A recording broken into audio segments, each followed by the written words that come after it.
They come into homes unbidden, unwelcome. My mother would say to me, "You're just having a nightmare," because I'd wake up, I'd be screaming. "It's not a dream, it's real. It's real," I would tell her. "It's real." They're taken places they've never been to before. The most visual that I can give you is being in that sterile room and there's more of a smell. Being in the craft, there's just, your senses are not the same. What goes on there is nothing short of terrifying. They'll report the entities who've got them on this cold slab, and sometimes they'll report being analyzed, examined, and so on, almost as if it were a medical procedure. And once they're done, they bring their victims home again, forever changed. The people who've had these alien contact experiences, they've been kicked in the pants by this experience and forced to realize that their view of reality needs to be broader. Through no choice of their own, their worldview expands.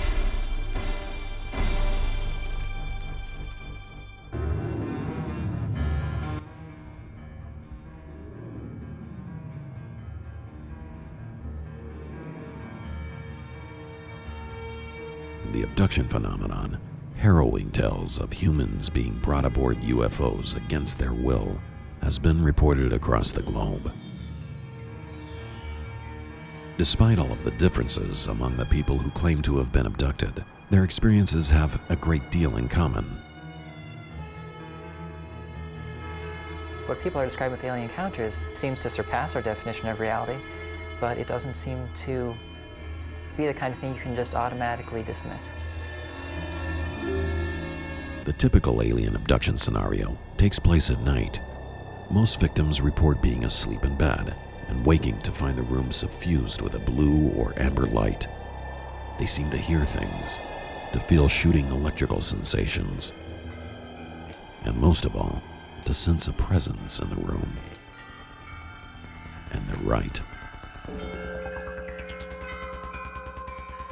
They're surrounded. Typically, 2 or 3 intruders are in the bedroom now. But they don't look human. They seem strange, foreign, alien. Small, spindly bodies, large, gray, expressionless eyes, small mouth and nose, or none at all. They're known as the Greys, and they've come for another victim. Most try to escape, only to find themselves paralyzed, unable to move or even scream. They're numbing everything.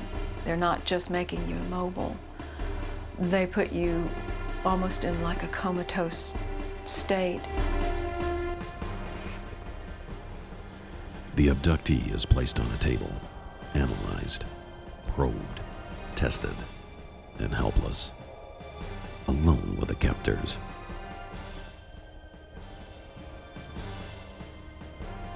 Many abductees report a sexual element to their experience as well.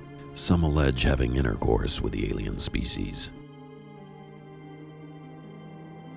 But even more disturbing, some victims tell of a violation that seems shocking to us and simply a matter of fact for the aliens. The harvesting of sperm from men and ova from women. I think that they have an ongoing breeding program, and I think I've been used in that, and I think most of the people that they abduct are used in that. But then, as quickly and inexplicably as it began, it is over. Most subjects don't even remember being brought home. But they wake up, terrified, convinced that something profound has happened. Something is different about them. Something has changed. Something lies hidden at the edge of their conscious minds. Was it all a dream? Those who claim to have been abducted seem to exhibit a form of post-traumatic stress disorder, or PTSD. Like combat veterans, the abductees can develop stress reactions that do not go away.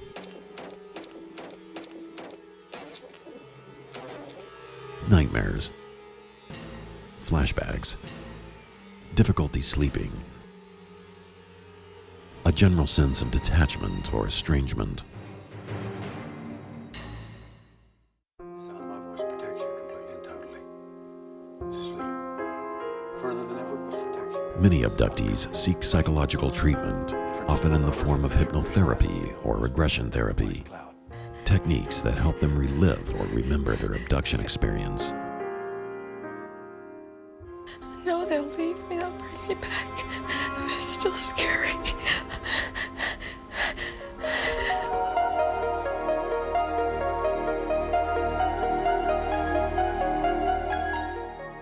In 2003, at Harvard Medical School in the United States, a study sought to measure the physiological responses, like heart rate and perspiration level, of various trauma victims, including those who claim to have been abducted by aliens.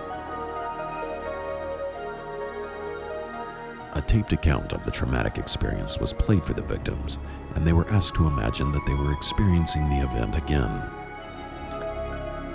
Although the Harvard team did not necessarily believe that the abductions had ever occurred, they were surprised by the results. The individuals who believed they'd been abducted by aliens, when they recalled their events in the psychophysiology lab, they were just as reactive as the PTSD subjects that we've studied. My impression in working with these individuals is that the abductees really believe what they're telling us. They really believe that these events happened, and their emotional response is supporting that belief. Tales of alien abductions come from all corners of the globe. Ufologists, those who study UFO phenomena, the sheer number of abduction reports, the quality of the reports, and the similarities in the reports are proof enough that they are here. While the number of people who may have been abducted by aliens seems significant, the vast majority of us will never have that experience. Why? Are abductees chosen at random? Or are they deliberately targeted? Is there a certain type of person who is more likely to be abducted? They're not wacky people usually who want to go on TV and say, oh, I saw this and it was really weird and all that. Usually these people are very, very quiet and very shy about their events and in fact don't even understand what even happened. Regardless of who the alleged abductees are, the more telling question is, why are they being abducted? What do these alien beings want from us? Most abductees believe they are being taken as part of a breeding experiment, an attempt to create a hybrid, a brand new species made from the best qualities of both the humans and their alien captors. Abductees describe being forced to take part in experiments and procedures that seem both cruel and unusual. Samples of both semen from men and eggs from women are taken from the abductees. According to accounts, human DNA is then mixed with alien genetic material. Sometimes that is where the experiment ends. But for an unlucky few, it has only just begun. The ETs seem to do a variety of reproductive processes with people. Some of the small gray beings seem to take eggs from the woman's ovaries and then combine those in their own craft with the reproductive material from their species, and then they implant it again into the woman's womb, and that fetus grows for 1 or 2 or maybe even 3 months until the Greys will extract that again, and the woman is no longer pregnant. While there may be a medical explanation for the end of the pregnancy, some ufologists believe the missing fetuses are stolen by the aliens. only to be raised in tanks until they reach maturity. But why? What is the goal of this alleged breeding experiment? On one hand, some believe that the aliens are sterile, and they are seeking to perpetuate their race by mixing their genes with human DNA. On the other hand, they may be trying to help or save the human race from extinction. I think that they're scientists, and I wouldn't characterize them as being benevolent or as being evil.